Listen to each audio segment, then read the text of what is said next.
Hello, sir. Sino po to? Buang, ikaw nagtawag, hindi mo alam.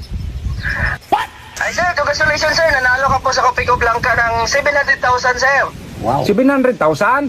Opo sir. Adi, wow.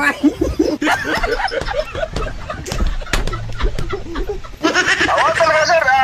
Pagkakataon mo na to sir kasi malaking pera po to. Kahit ilang taon pa yan. Sir, nanalo ka talaga sir. Bago mo makuha yung pera sir, ang ano namin, pasend ka muna ng 5,000 Gcash po sir. At saka loadan mo tong number ko sir.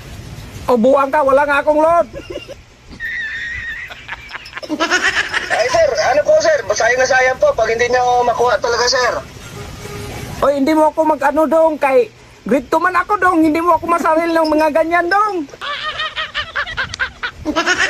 Yung number mo, napili, kumuha kasi kami ng number sir sa Luzon, Visayas, Mindanao. Sa Visayas, ikaw po yung na, ano sir, ikaw, yung number mo po nakuha sir. Oy sir, hindi ako taga Pilipinas sir, ibang bansa ako. Yeah, boy. Oo sir, pero hindi na ma-outro to sir kasi ano, ito na talaga yung nakatatak na number nyo. Ayun nga, taga ibang bansa, so kasalanan ko pa ngayon. Sayang sir, pag di nyo nakuha sir. Hindi mo nga ako magsaril niyan dong, grade 2 ako dong. Pamili ka na lang ng mga iba dong. Ha? Sir,